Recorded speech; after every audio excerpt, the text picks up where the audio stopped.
discovered I was dyslexic when I was 17, and that was really difficult for me to overcome.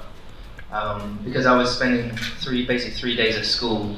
I'd be in detention all day Monday because I took the weekend off. My headmaster didn't support my career, so on Monday he would penalise me and make me stand up and sit against the wall, facing the wall all day. So I'd have Tuesday and Wednesday and summer Thursday, and then Thursday night we'd drive to another part of the country to race. And then I'd have a private teacher in the morning and in the evening, which no kid ever wants to have. The private teacher at 6:30 in the morning and 6:30 in the evening. Extra school, no thanks.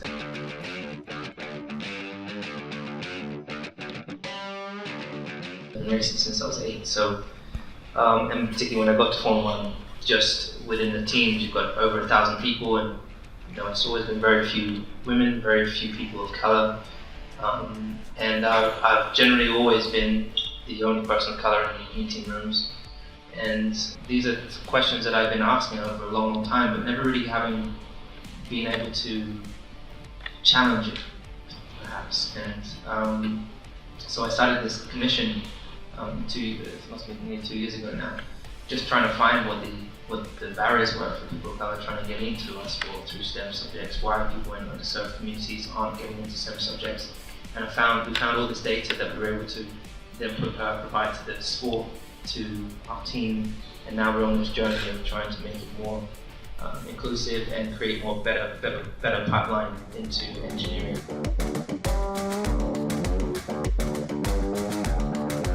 George has done an amazing job this year. He's obviously very young, very determined, very much killer instinct. He's come in. I think my role was really to try and help him feel welcome, not have him feel intimidated. I've been here for 15 years and he's only been here a couple of years. I've had this success over time, so there's sometimes a different energy in the room where fans that we all might see that have been with me for those 15 years, they draw to one side of the room. So I try to make it more about, we're a team. No one's above anybody.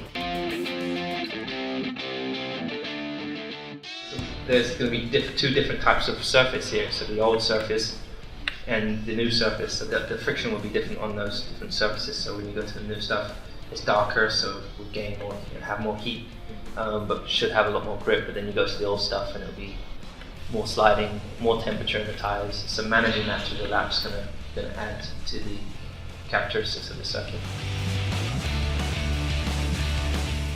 I'm the second oldest driver here, whilst I feel young, and I can go for quite a bit longer if I want.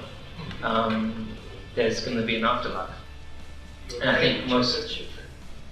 Sorry? Race to your 10 championship. Yeah.